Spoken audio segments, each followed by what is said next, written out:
Good morning, and thank you for coming. I have to say that when I saw the hour that this would start, I felt a little guilty about bringing Secretary Benson over here for an 8:30 appointment.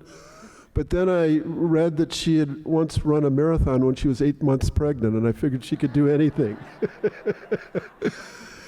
And then Barbara McQuade, I sort of felt guilty about too. And then she wrote me and said that she was making it a sports weekend in Wisconsin, going to the Brewers game today and the Packers tomorrow night. So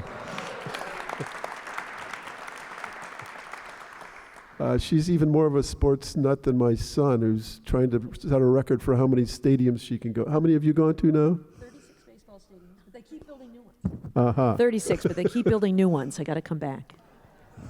Well, Michigan has a way of producing incredible women. You know, I mean, the first group of rock stars literally were rock stars. I mean, Aretha Franklin, Diana Ross, Martha Reeves, Mary Wells. And now you have Gretchen Whitmer, Dana Nessel, Jocelyn Benson, and Barbara McQuade. It's just an incredible group. I met Jocelyn, I think 7 years ago when I wrote a book about Detroit, and she invited me to speak at Wayne State University, which was a thrill. And I'd never met Barbara until yesterday, but since she's a fellow lover of sports and politics and Detroit, it felt like a great affinity. You know, there's so much to talk about, but I wanted to start with something that, building off last night. You weren't here, Jocelyn, but Jamie Raskin gave an incredible presentation, and the essence of it really struck me, that he was so optimistic, that he maintained that optimism through all of the darkness that we're dealing with. And I was wondering if both of you could talk about sort of your perspective on if you're optimistic and why in these times. Yes, I am. I'm optimistic. It's interesting. That's usually how I end my, because we talk about the facts and because we are in a very challenging moment. And I always I always try to end anything that I say or talk about with the fact that the truth is on our side, that the law is on our side, the Constitution is on our side, history is on our side. Every time democracy has been threatened here in the United States, people have risen up to protect and defend it. But truly, I'm optimistic because the vast majority of people are pro-democracy in our country and in our state. And it really, we just need to harness all of those things, and democracy can prevail through this moment. And I believe we can emerge from this challenging time with a healthier, more robust democracy than ever before. We did, and I'll just end by saying, coming into this, I started my career investigating organizations and anti-government groups. We've always been working, or throughout my whole career, I've always been working to kind of point out to people that democracy is the foundation for everything else that we fight for. And now more and more people are seeing that and actually are investing in what we call team democracy, and really stepping up and volunteering to be poll workers and other things. So I believe the American people will save democracy, and I believe that if you look in places large and small right now, you'll see those buds starting to bloom here in Wisconsin, certainly, and that gives me a great amount of hope and optimism that we will prevail. I don't know if I'm optimistic, but I am motivated. I'm not sure those are the same thing. And I would just like to say how thrilled I am to be here. I wore my Wisconsin red, even though my watch says M Go Blue, so I am a Michigander. I just came so that David Maraniss would sign my book, Once in a Great City. Done, check, got it. But thank you. You are my people, Midwesterners who are deeply engaged in the issues and care about democracy. And with my good friend Jocelyn Benson, who is, if ever a moment has met history and the person who is destined to meet it, it's Jocelyn Benson. She spent her career studying election law, working on election law, and now she has the reins of democracy in Michigan. So thrilled to be on stage with her. But I will answer your question, David. So I'm motivated. It is, I don't want to say, and candy coat it. It's a dire moment in our nation's history. I can't believe the things that we are seeing. I can't believe the extent to which people are willing to let the ends justify the means. They care about, certain issues, and they're willing to just be blinded to other awful things that are happening. But, as you study in law school, it's all about the process. In the end, the will of the people will dictate what the substance is, but we've got to safeguard the process. And when you see people willing to compromise the process, that is when we get into a very, very dangerous space. And so it really motivates me to see people like you out here deeply engaged in the issues. And I recently wrote a little op-ed in the New York Times that said, against all odds, I feel like in Michigan we're pushing back. We've had a plot to kidnap our governor.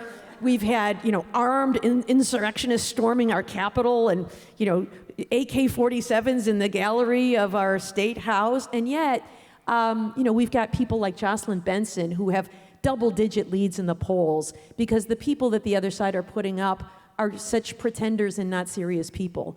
But I'm motivated to vote because what we can't have is those people holding the reins of power in our state. We've got an election denier running for Secretary of State. Thank God we've got Jocelyn Benson, who is going to win that race, but only if we show up. So that's why I say I'm motivated and cautiously optimistic that democracy will prevail, but only if we work. The arc of the moral universe is long, but it bends towards justice, but not by itself, only if we push it. And we're going to do that in Michigan, and I know you're going to do that in Wisconsin.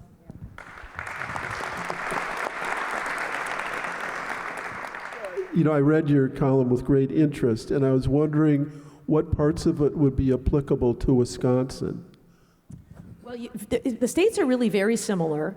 I think you've got some strong leaders, but you also have these gerrymandered legislatures, which can be really a very dangerous thing. But you are positioned to elect some really great leaders in your state government as well as in the U.S. Senate. Man, flip that seat, right?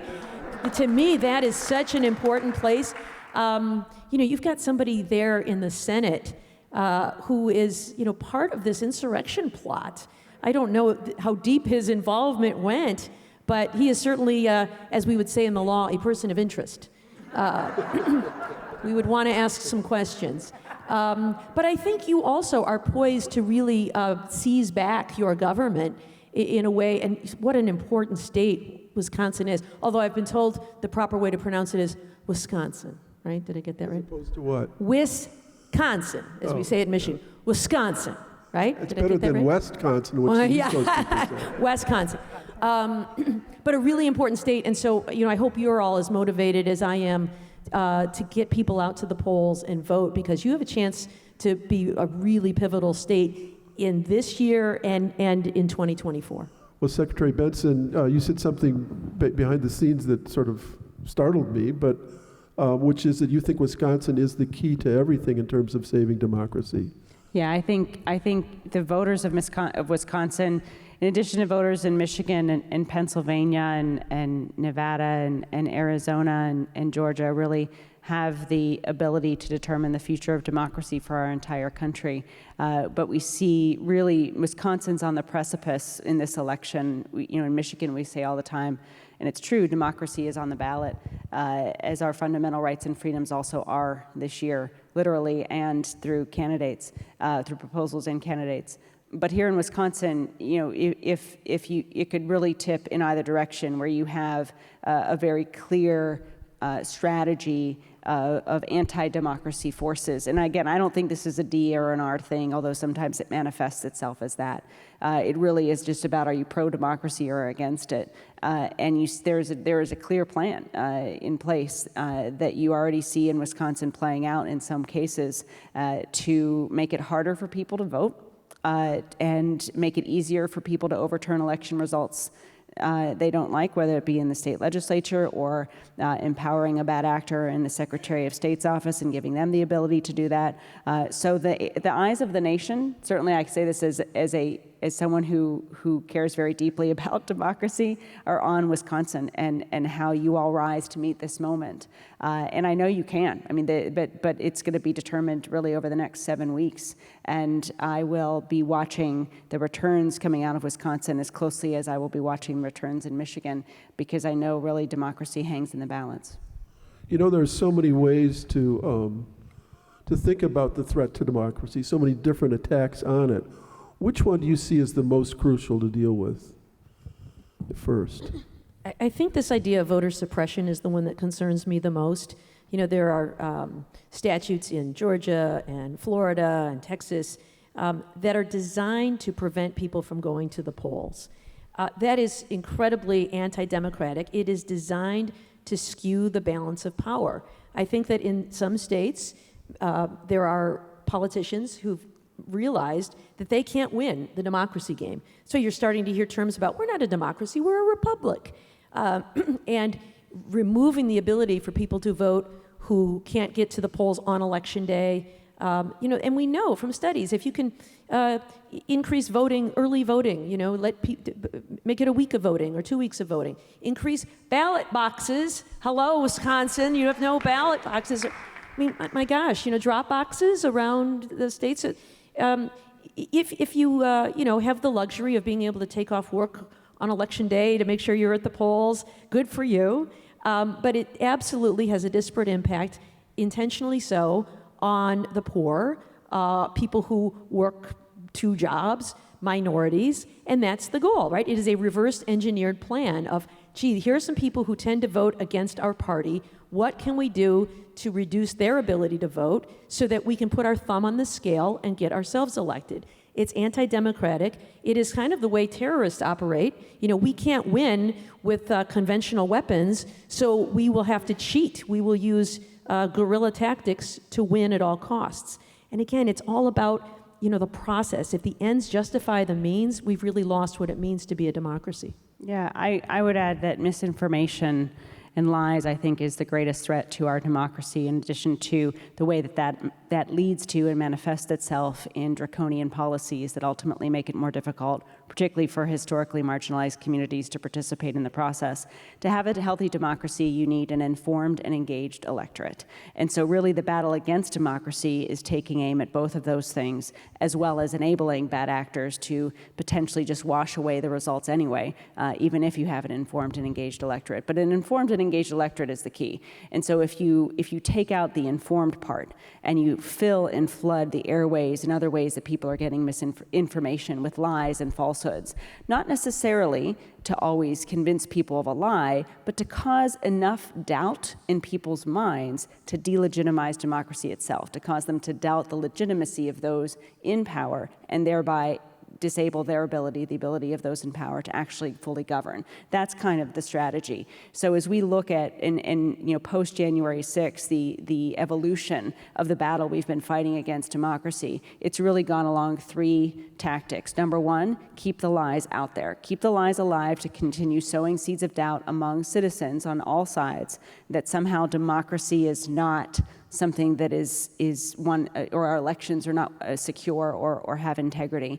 Those lies then fuel the laws that enable the more difficult in voting. We saw this in Georgia and Texas, that enable the removal of drop boxes, even though all data shows drop boxes are a simple, secure way of enabling people to return their ballots on time. In other draconian ways in which it makes voting more difficult, and it makes it harder for us to replicate the success of 2020, which was in many cases, like in Michigan, the highest turnout election in our lifetime. And then the third prong is replacing the referees, replacing the people of integrity on both sides of the aisle who stood guard over democracy in 2020 and seek to do so again in the future. That's the multi-pronged strategy that's playing out in multiple ways. You see it and you're living it here in Wisconsin. And to me, the heart of it is lies and allegations that lack evidence and proof that really took hold in 2020, but have continued to percolate and then manifest itself in the other ways that I just mentioned. You know, Jocelyn, you were the dean of the law school at Wayne State. What motivated you to run for Secretary of State? It started with me starting my career. I mean, in a nutshell, it's Selma, Alabama, is why I'm here. I started my career in Montgomery, Alabama, investigating hate groups and hate crimes throughout the country. And it was spending time in Selma at the foot of the Edmund Pettus Bridge, where I was very deeply inspired and instilled with a sense of commitment that I wanted to continue the work of those who stood on that bridge. That was really the culmination of the entire civil rights movement, the Voting Rights Act and the Civil Rights Act. And I wanted to become a lawyer to enforce the Voting Rights Act and this basic principle that one person, one vote rules the day and determines who has power in our country. And so I became a lawyer for that purpose, and then the 2000 election happened.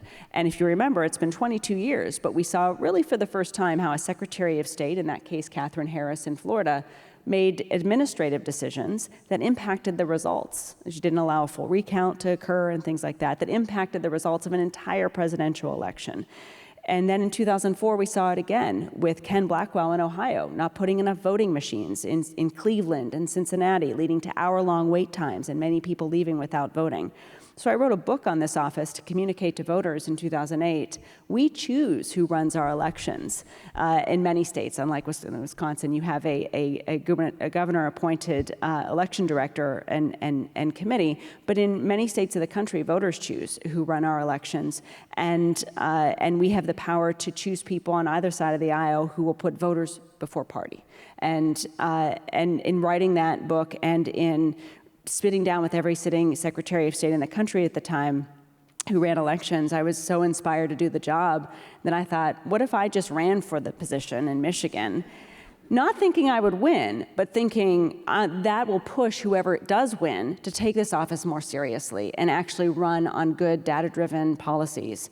And then it turns out, if you actually run for office, even as a law professor, and just go around the state, work hard, and tell people this is what I would do, and I've done the research, this is how you be a good Secretary of State, voters respond and really supported me. And so I became dean in 2012, and I lost in 2010, but came very close to winning in a bad year, and then ran again in 2018. And I'm really grateful that I was elected when I was, because it just shows that the universe has perfect timing in many ways.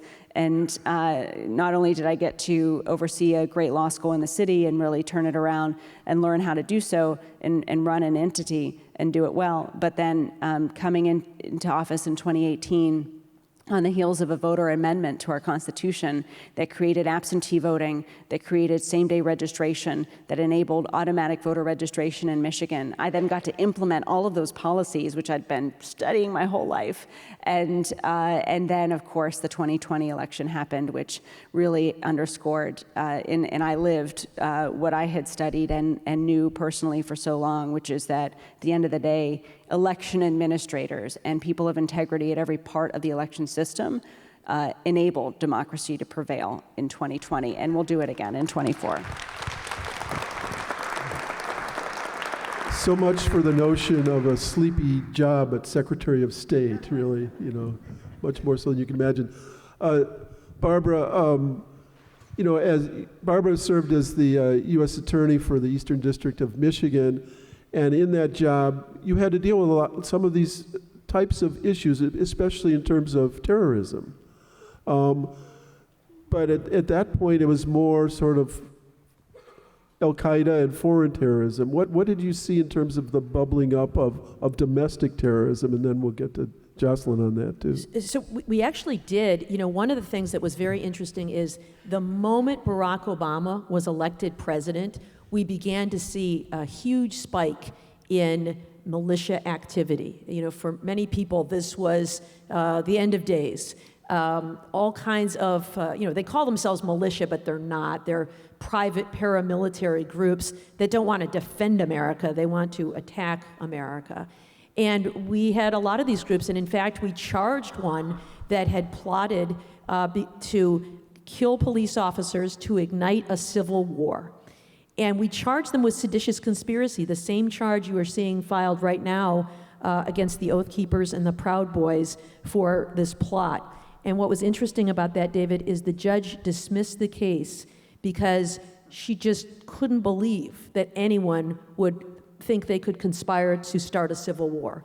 People just didn't take it seriously. This was in 2010, and the case was dismissed. Fast forward to 2 years ago, and we see a very similar plot involving the kidnapping of our governor. And this time around, after seeing what happened on January 6th, people took it seriously. But it took a bit of effort. There was an initial trial that ended in a mistrial. The case was tried again, and recently, thank goodness, convictions obtained against these men who were plotting to kidnap our governor and do who knows what, put her on trial in a boat and all kinds of crazy stuff. Just because they sound irrational and it is unlikely that they will succeed does not make them any less dangerous. In fact, if anything, I think it makes them more dangerous. But, Secretary Benson talked about the way this disinformation can be so dangerous. And it is, the internet has fueled the ability for like-minded people to find each other and to egg each other on and normalize this kind of conversation and talk. And so we saw the buds of that in 2010, and it's really grown. And I don't think it's over. January 6th was a really sobering moment, I think, for people to really understand and take this seriously. But the FBI will tell you that the greatest threat today to America is not Al-Qaeda and it's not ISIS anymore. It is homegrown violent extremism that is both anti-government and white supremacy. And Jocelyn, you had seen that at a pretty early age, right? Working for the Southern Poverty Law Center. And what did that teach you about what was perhaps to come? I think that there's so much, what it taught me this was in the 90s, that there was a lot of legal changes during the civil rights movement, but we're still in the early stages of emerging out of a century of Jim Crow and segregation and the impact, not to mention slavery and all that happened before, that there was a continuity between it all. And though in the 90s, when I was doing this work, it was a little bit more, it was seen as very kind of extreme. You still had the Oklahoma City bombing, and Columbine, and other ways in which the sort of white supremacist neo-Nazi organizing and literature was fueling hate and violence as a result. And so it actually just, for me, when you hear hateful words coming from the President of the United States, which we lived through in 20, and that were targeting our governor and others, and me and our Attorney General, I knew, and we saw this in many ways, that hateful words lead to hateful actions, and violent threats lead to violent actions. And yet still, none of us could have, I think, predicted the terror that we saw at our U.S. Capitol on January 6th. Yet the seeds, it's why the planting of the seeds is so critical to watch and to track, though, because the seeds in some ways took root long ago, and in many ways were flourished under a presidency that enabled them. And we again see this rhetoric continuing from many people in leadership positions for various reasons. Some to gain celebrity and raise money, others to stoke the fear of white supremacy in an increasingly diverse world, which is, again, the increasing diversity is a beautiful thing, yet we see that reaction to it. So to me, it all gets down to this bottom that we've never fully reconciled and resolved the deep racial tensions that have pervaded our country throughout its history, and we've certainly made a lot of progress, but we've got a lot of work to do in that regard. And again, I am hopeful in this moment that it can spur many of us to prioritize that work, that reconciliation work, so that we can build a multiracial democracy that truly embraces every voice and every perspective. And some of the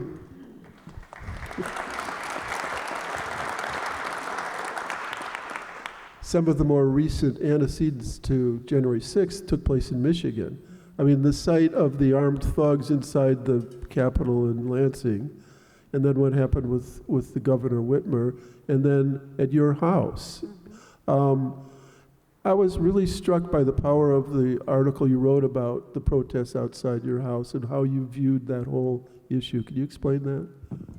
Yeah, there's a lot of kind of ways in which just very raw, challenging moments, like armed protesters showing up outside your house on a December evening when you're trying to put your kid to bed, can kind of become overly politicized. And it's interesting, when it was happening, I was thinking, gosh, I hope this doesn't become like, I don't want anyone to know about it, because it was so awful to endure, and now it's kind of, then it gets covered in January 6th hearings and other things, but you worry. I always worry with the threats about people seeing it and replicating it in different ways. It has created in many ways a constant state of anxiety and feeling of being threatened or what's going to happen next for all of us in leadership positions in Michigan. But it also kind of emphasizes that when you see this sort of seeds being planted in the states, if they're not addressed, and if there's not real accountability, both political and legal accountability,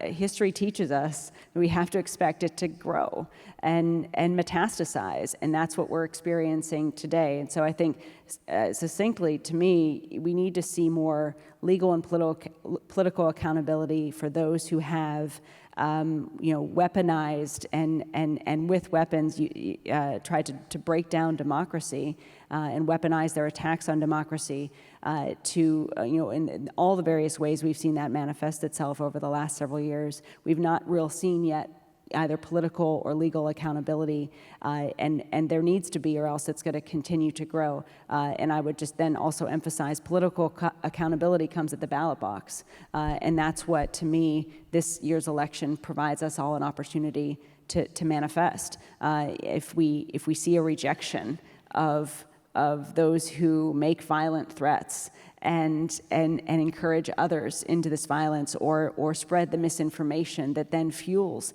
the potential violence. And again, it's all rooted in lies, which is I think we always have to remember, all of this is rooted in just lies and misinformation, and lies that are furthered by candidates seeking political power.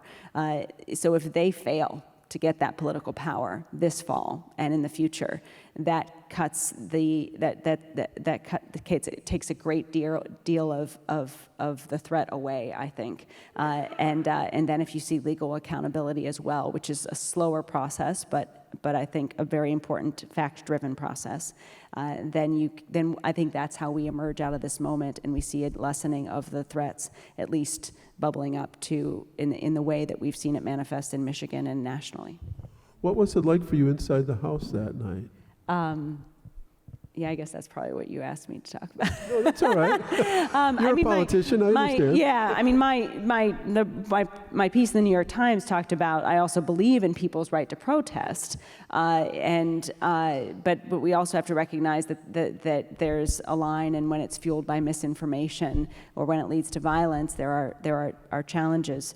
But it was really scary, and really just the uncertainty of it was the biggest challenge, because I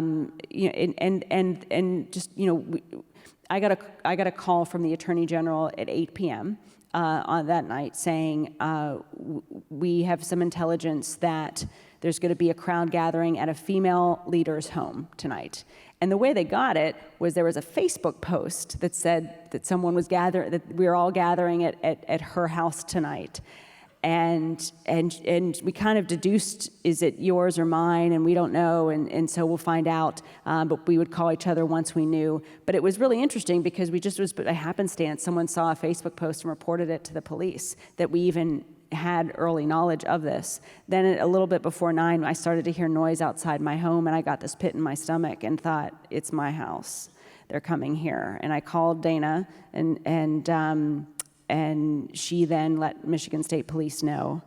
And it took them 45 minutes. They didn't get to my house until 9:50.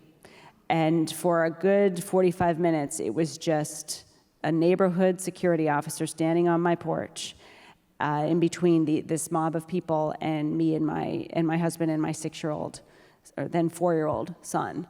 And so I'm a mom, so my goal was just to keep things serene and peaceful, and not allow this to impact him all the while thinking in the back of my head, what if a stray bullet comes through the window, right? What do we do then? So we took him to the back of the house, ran the water in the bathtub, just do everything. But it's just every minute, you don't know what's going to happen next. And all the time you're wondering, where's the Michigan State Police who told me at 8 o'clock that this might happen?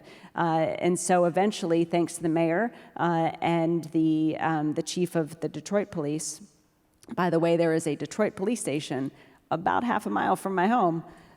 So once Dana called the mayor called the chief of police, they eventually got people to my house. As soon as the police showed up, everyone dispersed.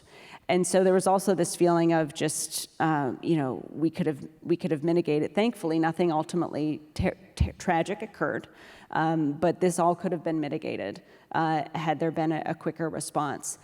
And then the last thing I'll say is just about halfway through, though, as we were dealing with this and, taking care of my son and being on the phone with Dana, really, who just was the champion and the hero that night. Without her, I don't know what would have happened. And just Dana was taking care of everything for us on the law enforcement side and calling the police and saying, where are you? In the midst of all that, I thought, and this is true, I thought of those folks on the foot of the Edmund Pettus Bridge. And I thought, these people aren't protesting me. They're protesting democracy. They're mad about the will of the voters. They're mad about the results of a fair and free election in our state. And my job is to defend those results. And I'll defend them every single day, no matter who shows up outside my home.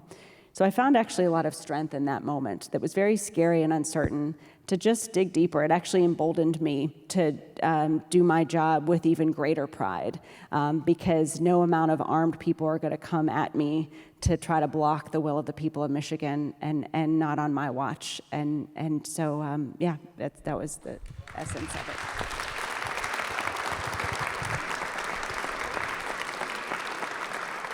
I'm glad you brought up the Edmund Pettus Bridge because I think that so much of the issue of the threat to democracy has to do with racism and race. I'm curious about your perspective on that, Barbara, and what you saw. Yeah, most certainly. I think it's no accident that it's these places in the South where we see such great pushback and voter suppression for fear of, the great replacement theory. You will not replace us. This worry that somehow improving the lot for other people is a threat to white people. Like there's, a rising tide lifts all boats.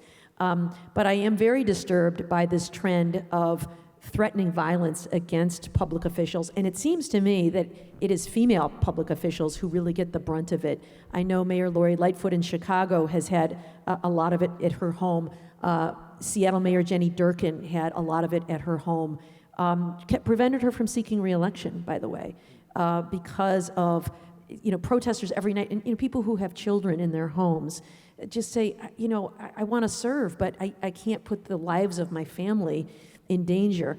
It's why I was glad to see Attorney General Merrick Garland make this a priority to address threats of violence against elected officials, especially at the local levels, school boards and election boards, health officials. I know a local health official in Genesee County, Michigan, has received all kinds of death threats simply for acknowledging the existence of the COVID-19 pandemic and masking rules and other kinds of things. The pushback that Merrick Garland got when he testified before Congress was, you are trying to suppress the First Amendment rights of parents who want to be involved in their children's education. Which also brings us back to the disinformation idea. No, it's not about your right to protest. It is about threats of violence. And some appreciation for the nuance there, that yes, we all have a First Amendment right to protest, but all rights have reasonable restrictions and reasonable limits. For example, you can't yell fire in a crowded theater. You can't yell fire in this theater. It would be irresponsible to do it and perhaps even criminal to do it. There are limits on all of our speech rights. And so the idea that you can write something, a threatening tweet, I will kill person X, is a crime. And I think prosecuting those crimes is a way to hold people accountable and to reduce that kind of threat. Because as you said, violent words lead to violent acts, and we need to stop all of it. But I do think that one of the deep motivators of all of this is this white supremacy movement that is designed to push back against what people have this irrational fear of this great replacement.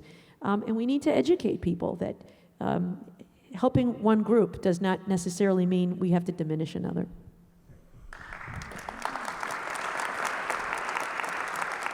The voter suppression might be most pronounced in the South, but the reaction of racism against it is just as pronounced in Michigan. I mean, or Pennsylvania, where Secretary Benson, the issue in Michigan was really about Detroit, right? That's what they were trying to get at, and that's because of the black vote there. Yeah, I mean, certainly the vote it was no coincidence that in November of 2020, and we saw this was planned, that people showed up to protest outside the counting boards in Detroit, in Philadelphia, in Milwaukee, in Atlanta, and in Phoenix. And that's where the melee occurred. And then, after that, the seeds of doubt that somehow Detroit's elections were anything but an accurate reflection of the will of the people. And same in Philadelphia, and same in Milwaukee, and same in Atlanta. You see the same attacks, and it's it's the same thing. It's a reaction in many ways to, again, the fact that we had the highest turnout election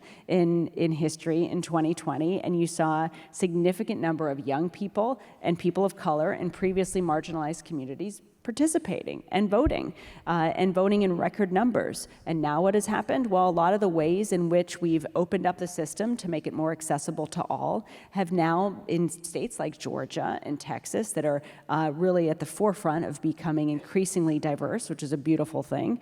You see now a rollback on a lot of advances to access to the vote. At the same time, Section 5 of the Voting Rights Act has been dramatically weakened, and our ability to protect against voter suppression laws at the federal level has been diminished significantly. So this is, to me, at the end of the day, politics and ultimately democracy is about who has power and who the people of America empower to make decisions for all of us. And throughout our history, after the enfranchisement of African Americans after the Civil War, we saw a rollback and ultimately the Jim Crow laws that it took 100 years to ultimately dismantle. Now we're seeing similarly reaction to that. It's what history teaches us happens when you see previously disempowered communities seize power and become empowered. I think all of us who believe in democracy know that when everyone is empowered, we actually have the healthiest government possible, one that is truly representative and responsive to every person. That's how we all become better, when we have a government that listens to everyone and is responsive to everyone. And throughout history, it's when government hasn't done that it's made the worst decisions. It's the state and federal level. So I firmly believe that by empowering every voice through a healthy democracy, we can have a healthier government. But clearly there are those who know that path leads to them not having power. And so they're fighting that path every step of the way. And that, again, is what is underlying this entire moment that we're in, I think. Barbara, I'm going to change the subject a bit. She got in last night and went on MSNBC from her hotel room, right? I missed that. But I would love to hear your explanation of how a recently appointed federal judge can decide that the FBI and the CIA and all of the intelligence agencies can't have no purview over the missing documents. I saw a great quote by Andrew Weissman who said, it talks like a duck and walks like a duck. Everybody agrees it's a duck except for the judge, basically. Well, the short answer is because elections have consequences. So when President Trump became president, he had the power to appoint judges, and those appointments are for life. So she gets to decide. And Judge Cannon decided that she was going to appoint a special master because she believed that there was some question as to whether these records belonged to the government. It is 100% wrong. The idea that classified documents marked classified might not be classified is really just nonsense. It is also an attack on the separation of powers, because it is the executive branch, a core function of the executive branch, to decide what is and is not classified. And so the idea that someone else, a third party, is going to make that decision is really just nonsensical. It's just illogical. But what's interesting is the Justice Department has to make a strategic decision here They did file an appeal yesterday, but only to a very narrow part of that decision. And that's because not only do they have to think about what Judge Cannon did in the district court, they've got to also worry about what might happen at the next level, the 11th Circuit Court of Appeals, where Donald Trump has appointed a majority of the judges on that bench. And so what could happen is making even bad law even worse by getting that court to affirm her decision. And so they've appealed only a small sliver, perhaps saying, we'll take our chances with this special master, a judge named Raymond Dearie, who was a Reagan appointee, back when judges were appointed who may have had a conservative worldview, but weren't crazy and actually adhered to the rule of law. And so I think they're taking their chances on most of it, this executive privilege question, which is also nonsensical, with Judge Dearie, but want a stay just as to these 100 or so classified documents, because they have an urgent need to get those back and do a damage assessment about to what extent have our sources around the world been compromised such that lives might be in danger in hostile foreign nations, or the extent to which methods of intelligence, the way we collect things, have been compromised such that they are no longer an effective channel of information or might now be receiving disinformation. That is an urgent problem, and the only way they can get that is by getting their hands on those documents immediately. So they have appealed for a stay just as to that part, and with the rest of it, I think they're going to take their chances with Judge Dearie. But whenever you vote for president, you are also voting for scores of judges who that person will nominate and will make decisions for their lives.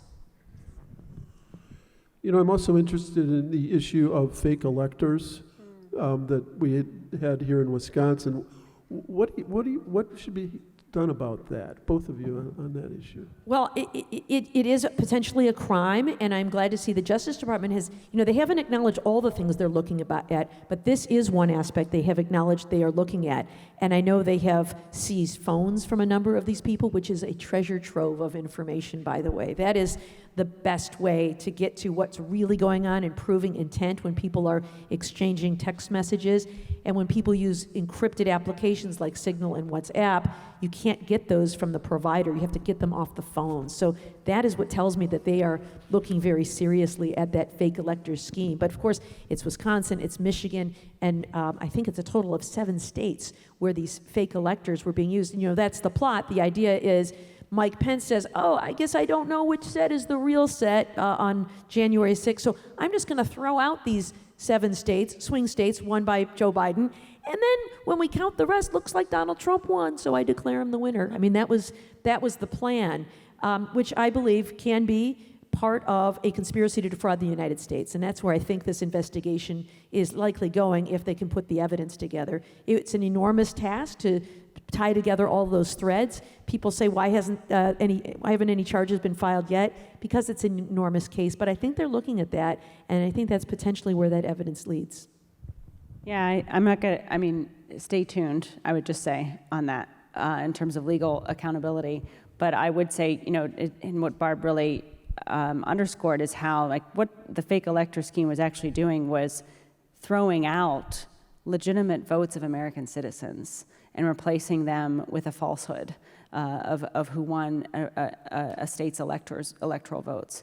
You can draw direct comparisons to everything we've been talking about, whether it's trying to stop people from voting, or when they actually do vote, then nullify their votes and have them not count. And then to create this sort of air of fraud and lack of integrity to enable the machinations behind the scene to be accepted by the public. I mean, that's kind of what's happening here, and this is one part of it, to basically enable the tossing of valid votes in that case. You also see other policies enabling that as well. And I would really just encourage you, as you see policies even debated here in Wisconsin, to look at it through that lens. It's really about, is this making it harder for people to get or return their ballot?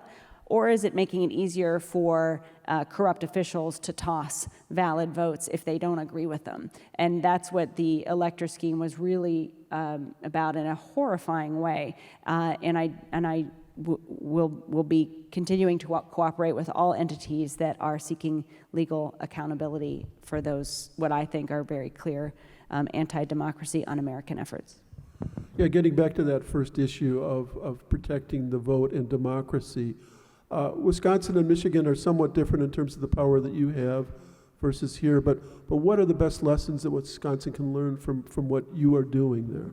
I mean, someone asked me a couple days ago, you know, how can we replicate what you're doing and put it in other states? The bottom line is, I'm not doing anything novel. The best practices and the data is clear, and it's been clear. I mean, I started my career doing election law and advocacy, but election day registration, abundance of data shows that enormous number of young people, particularly 18 and 19-year-olds, will register and participate through that process. So I just think you need officials who will make data-driven decisions, not partisan ones, but just, what's the best way? And this is how we did it in Michigan. We just said, what's all the data say is the best way to make sure people have options to vote and get their ballot? And then what's the best way to educate them on how to return their ballots on time? How do we build an infrastructure that ensures once we get those ballots, they're securely validated and then counted efficiently?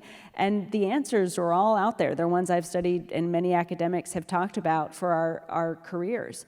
And the really great thing to actually live was that it turns out if you just follow the data on every point and you just implement the best practices, lo and behold, you can have the highest turnout election in state's history, and it goes off very smoothly and securely, even in the midst of a highest level effort to undermine what you're doing. And so that's why at the end of the day, when we started to talk about optimism and all of that, we have to remember that in 2020 was an actually extremely successful election, and we see that in Wisconsin as well. But to get to and I worked with Megan Wolf, who is an exceptional election administrator here in Wisconsin, and does just that. The last thing I'll say, so you need election administrators who will just block out the noise and do the job and do it with pride and follow the data and collaborate with all of us, because we are all collaborating and sharing best practices in that. But the other piece that we have to do is be able to win the public narrative as well. Because what I lived through in 2020 is that you can build the best process possible and have a great election, but you also have this cloud of doubt that's created for political reasons that you have to fight through as well. So what you need to do and what we need and what we've seen the governor do here and the Attorney General and Megan and others really embrace, but we need local officials as well, and we're working to enable this. They need to embrace the public-facing role that they now have to defend democracy and instill people's faith in democracy. You need to build the system that works, and then also, even in a time where everything is changing and there is constant confusion about what's real and what's not, you've got to cut through it and give people the confidence and clarity that their voice will be heard, their vote will count, and democracy will prevail. And then, of course, follow that up with action. Donald Trump has made veiled and not so veiled threats about what might happen in this country if he's indicted. What do you make of that? And are you expecting violence after that? So yes, I think there probably will be some violence if he is indicted, but I think you cannot allow that to influence your decision.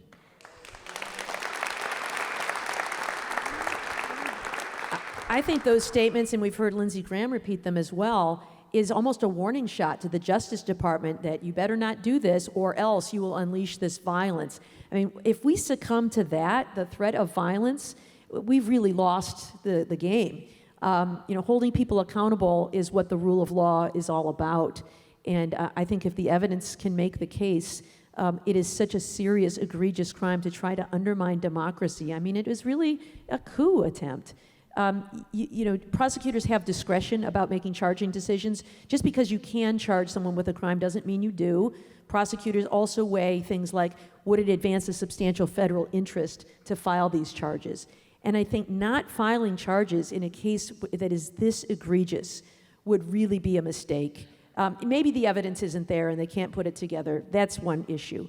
But to say we can't charge this case because we fear the backlash really can't be done, because then what does it do? It emboldens people to do more of this. Well, we know that if we just scare them enough because we're so violent, then they won't charge us because they're afraid of the reaction.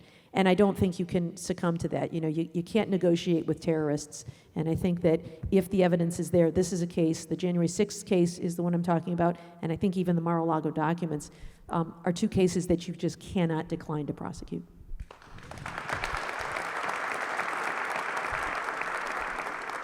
I'm sure there are some members in this audience who are a little bit nervous about Merrick Garland's slow but steady approach, kind of the tortoise and the hare, he's the tortoise. I'm curious about your perspective on what he's doing and how he's gone about it. Well, first, we don't know all the things that are going on behind the scenes. Most of what happens in a criminal investigation happen before a grand jury with subpoenas, records, and in fact, we wouldn't even know about this Mar-a-Lago search if Donald Trump himself had not gone public with it. And so there may be a lot more going on than we know. He is certainly very cautious about what he says publicly, but I think it is very wise. It is the way it is supposed to be done. Let us not forget the lesson learned when Jim Comey came out days before the election and said Hillary Clinton's investigation was back on. That is, the playbook on how not to do it. One day we are going to hear either that an indictment has been filed charging Donald Trump and others, or that a decision has been made to decline those charges. I will also say that having investigated significant complex cases, it takes so much longer than you might think. You see in the news, like, well, there it is. What are you waiting for? We've got it, right? We've got the speech, we've got the attack. What more could we be waiting for? And one of the things you have to do when you're a prosecutor is to anticipate every defense and then disprove the negative by putting people in the grand jury and locking in their testimony. What you can't have is that Perry Mason moment when the doors burst open and Vladimir Putin walks in and says, "I did it. It was all me." And Donald Trump is completely innocent. So you have to look under all of those stones to make sure you don't have that moment. Or, Jared Kushner rips off the rubber mask and it's Hillary Clinton. Oh, my God. And so that's the work that I think they're doing. They will turn over every stone, and then at some point will make a decision. And I do think there's a little bit of a clock ticking here because you can't let it spill into the next administration, lest a President Trump or a President DeSantis or a President Beelzebub, fill in the blank, pardons everybody involved on January 20th of 2025. So there is a little bit of a clock ticking. So I think a decision needs to be made probably in the early part to mid part of 2023. And nothing's going to happen before the midterms, I don't think so, no. We're about to close here, but I wanted to ask a couple of other questions that are, how did you run a marathon 8 months pregnant? One step at a time. And how did it go? Oh, it was wonderful. I had one foot in front of the other. There's a lot more to it, but at the end, I learned it was Boston, which you have to qualify for. I qualified for it, and then I think 2 weeks later, found out I was pregnant and realized that it was like the last day that you're allowed to travel when you're pregnant, like week 33. And I thought, I just thought I'm not going to do it. And then I found an article in a paper about a woman who 2 years earlier had run the Boston Marathon with my same due date. And I thought, wow, if she could do it, I could do it. And I showed the article to my husband, and he was like, "You're running it, aren't you?" And so I just worked with my doctor, trained, but truly just one step at a time. I never thought I'd finish it. I didn't tell anyone I was doing it other than my husband because I didn't want to have to answer any. And then really learned that you can do it. And then the great thing about it, frankly, one is that my son, who's now 6, can be like, "I ran a marathon when I was," but also, I wanted to show someone else who is trying to figure out, what they can, what they can and can't, what about their life is going to change as they become a mom, that you can, it's possible, and if you take it one step at a time and do it right and do it safe with the right support system around you. So anyway, it was a wonderful thing. I'm really proud of it. I thought I was going to retire from marathon running. After that, I was like, what else could I do?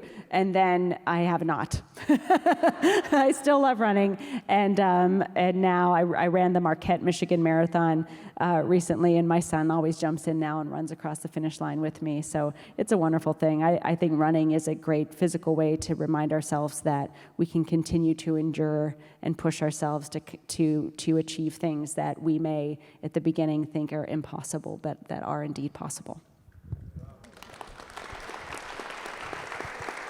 And Barb, as a Michigander and Lions and Tigers fan at Lambeau, who are you rooting for in the Bears game against the Packers? That's a great question. Can they both lose? Yeah, nope, just looking for a good, clean game. You know, when you are a Detroit sports fan, you learn that the outcomes of the game don't matter so much. I will say, my second marathon ever was Green Bay, which was in Lambeau Field, which was, you all have is a historical, amazing... The Shrine. Yeah.